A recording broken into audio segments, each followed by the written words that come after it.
Identifying and testing your offer as part of your pre-launch, as part of your pre. So I love to start a conversation that helps me craft and refine my offer and also my pre-launch. So there's the idea of the offer, that which is actually what you're going to offer. Like this is what's for sale. That's the offer. But also there's the pre-launch that leads into the offer. There's the sales message that leads into the offer. And this conversation that we have in the pre can help inform all of that. It'll help inform all of it. So one way to do this is with what I call a generic email query. So this is one of the most effective things you can do, is simply asking for a comment. It's super, super simple, but don't dismiss this because of how simple it is, because it's incredibly, incredibly powerful. It's great for getting a response. Even if you can't get people to respond to you, this is a great way to get an increased response and get people to give you feedback. Now, I've done lots and lots of surveys, some very, very complex surveys. I'm a data geek. I love surveys. I got my Survey Monkey account in, I think, 2003, and I've had it since then. There's literally hundreds of surveys I've done. This is about as simple as it gets, which is great because you can literally do this today. You could do this today. So don't overlook how powerful it is. It's great for identifying what your market wants. It's great for looking for ideas on what to offer or bonuses to offer, and it's fantastic for identifying objections. That's probably my favorite, because I always want to know what the objections are in my market, because when you're looking to sell something, you can't just pretend there aren't objections. The launch process is about figuring out what those objections are and then speaking to them and eliminating or crushing those objections. So it just doesn't make sense for them to do anything but buy your product. Okay, so elements of this.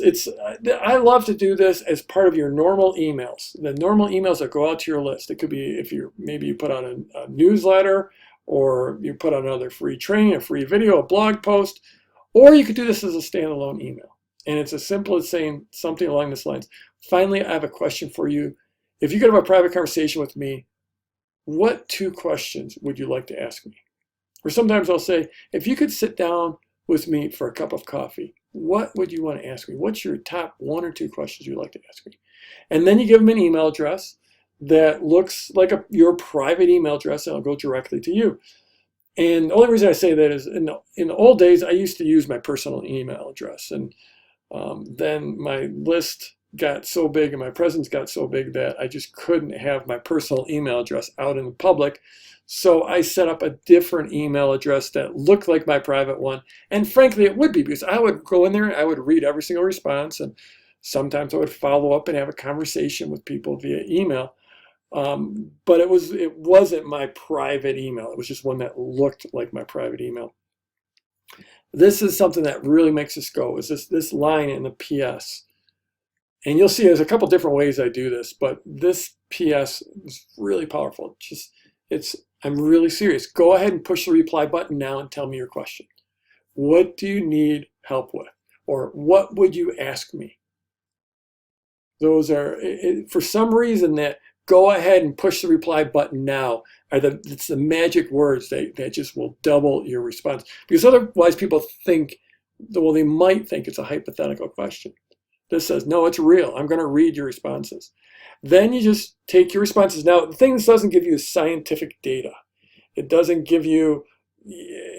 this huge scientific sample size and you've drilled people into these X responses. What it gives you is a lot of free-form, qualitative, anecdotal data that can be super powerful in crafting your offer and in crafting your copy that leads into the offer and crafting your pre-launch. So let's go through a very, very simple example. This will just be bolted on the bottom of an email that I sent out. Maybe it was a content email, or email driving people to a video or something like that. And it's just simple. Finally, I have a question for you. If you could have a private conversation with me, what 2 questions would you like to ask me? And I've even got a little typo in there that that second me shouldn't be capitalized. Doesn't matter. Send me your questions too, and then give the email address. That's all. Look for your next issue very soon. Best regards, Jeff. And then here's the two different PSs. I like the alternate one, but I thought I'd just give you a couple of choices. My favorite is, yes, I'm really serious. Go ahead and push the reply button now and tell me your questions. What do you need help with? It's that simple. You could do this right now. You could do it 30 minutes from now. You could send this out and start getting this data back. It can be really, really powerful. Now, if you're planning on a launch, and launch might be a few months away, you might want to wait until the timing is right in terms of your pre-launch, because you probably don't want to do this 2 or 3 months in advance. But it's super simple, super effective, super powerful. Okay, now this is similar, but it's slightly different. This is where you're actually testing an idea, and you're actually going to float the idea out there via email. Just describe it very, very roughly, and then see what the reaction is. So you might want to test an idea, for a bonus. You might want to test the idea for an actual offer, for a topic. And this can save you time and just making sure that there's interest in it before you put a lot of time into it. Now, I'm going to show you an example that I used to actually test an idea for some pre-launch content for like my first or second piece of PLC. And I don't know if this is going to work or not, or if people are interested in this or not. So I'll actually test this idea. So it doesn't have to be an offer. So again, it's usually at the bottom of an email. It could be a standalone email, and I'm going to show you a standalone email, but it could be at the bottom of an email, and you just ask for feedback. You say, I've never revealed this thing before, but I think that maybe I should, based on some of the feedback I've been getting recently. If you'd like to see me put this together, then right back, just hit your reply button and let me know. So then, of course, you use the responses to validate your idea, right? To validate whatever that idea is. So this example I'm going to show you is it was actually for testing this idea I had for pre-launch content. But you could use it for any part of your PLC. You could use it for your main offer. You could use it for bonuses. It's super flexible. That's the whole key with the pre-launch is it's super flexible. So let's take a look. So this is actually part of my launch for Product Launch Formula 3.0, which was many versions ago. So this is a while ago, but this exact same thing would still work today. I did it was around 4 to 6 weeks ahead of the launch. And I had this idea about a piece of content about the really big, quote unquote, guru product launches. Because I've always published about like the little guy and how well they did with Product Launch Formula. But I had this idea that it might be interesting to do a video about like the big expert launches, the million and multi-million-dollar launches. But that was going to be a big departure from what I normally did. My normal focus was on the little guy, the regular guy. Because frankly, I always had this feeling that if I highlighted these huge launches, people would look at them and say, well, that's great for those big experts, but it's not going to work for me. I'm just a little guy. So I didn't want to play into that objection, which I knew was out there. But I thought it might be time to actually do this, to actually, not have the entire launch focus on this, but have a launch focus. At least it's something that I could talk about. So I wanted to test it. So I want to show you how I did that. So here's the email. And the thing I want to point out is I actually do several different things within this email. So part of it is, like I was just talking about, was asking if people wanted to hear about the big guru launches, the big million-dollar launches. And in addition, it's just lets me put the whole idea of launches in play, because normally when I'm sending an email to my subscribers, I am not sending out email after email after email after email about product launches. What I do is I'm publishing a lot of times about marketing, about entrepreneurship, about general online business, about mindset. I do a lot of talk about mindset a lot. But here I'm coming into my pre-launch. I'm about 4 weeks out from my pre-launch. So this is the start of pre-pre, so I'm going to start talking about marketing. So I raise up one of the objections that I know is in the market. First of all, I set this up, I was getting interviewed and I had this question, do launches still work? Is there too much noise in the market? Are there too many emails from too many launches and it's not actually working? So I raise up this idea that I know is out there among some people, and it's going to be something that I'm going to be hitting in the pre-launch, but I'm also going to start hitting it right now at the very, very beginning of pre-pre. And I'm like, well, that's an interesting theory, but it's completely wrong. And the reality is I know because I get to see the actual results of those launches.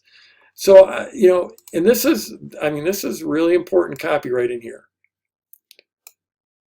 People think these launches aren't working because they are sick of seeing emails about these launches, but that's their opinion and they're not thinking like their customer. That's a dangerous thing to think, to not be in the mind of your customer. And your customers probably think differently than you. And they're probably not on those same lists that you're on and getting all those emails about launches. Now, I get to see the behind the scenes, the nitty gritty in almost every launch. I've helped out on most of the big launches in one form or another. I usually know the results. By the way, this is all 100% true, which is even better. But I'm just pointing out the fact that even here, before I get into the ask, where I'm asking about whether they want to know about the big guru launches, I'm actually raising this objection in the very beginning of pre-pre, this idea that there's too many launches, that launches don't work anymore. This was an idea that people were talking about a number of years ago. In fact, it's always there at some level, this idea that launches don't work anymore. But a few years ago, when I was doing this launch, it had become a thing. And generally, it's just as an aside, the way to tell someone is generally, if someone's telling you that launches don't work anymore, that's usually the beginning of their launch. That's usually the way they tell that they're in a launch, is when they start talking about how launches don't work, because then they want to sell you something else that is it's just sort of funny. Generally, it's usually PLC 1 for them when they're telling you launches don't work anymore. So just moving on, here I sort of set up the ask. This is something I've actually never talked about publicly before. In the past, I've talked about product launch results. I've talked about people in small niches.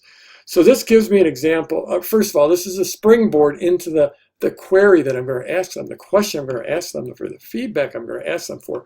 But it also gives me a place to talk about some of the other launches and smaller, more obscure niches. So I love being able to just mention these in passing. And then here, I've never talked about those guru launches. And I'm super upfront about this. It's because some people think that product launches only work if you're a big guru. That's why I've never talked about it, which is 100%, 200% the truth. Of course, the reality is just the opposite. The way people become big gurus is because they did product launches. Again, truth. Hashtag truth here. So I keep showing case studies of regular people. In any case, I know the inside, and launches are killing it. Results are better and better. Here, this is where I get to the actual ask, where I'm trying to see if people are interested in this enough, and there's enough interest and the right kind of interest for me to actually build this into my pre-launch. As I've said, I've never revealed the behind-the-scenes stuff about the big guru launches before, and I told you why I've never done it. But I'm starting to think that maybe I should open the kimono a little bit. If you would like to see me put together a free report or video about the big guru launches, then write back and let me know. Just hit your reply button and send me an email. I'll actually read each reply. If there's enough interest, then I'll put something together. In the meantime, this is a little bit of a little final lesson. And then here is that magic PS written slightly differently. I'm really serious about this. If you want me to put it together and you want to know how they pull off, then write back to me. Just hit your reply button now and send me an email and let me know. So this is an example. Actually, a lot of stuff happened in this email, but this is an example of actually testing an idea to see, is it worth putting this piece in my actual pre-launch?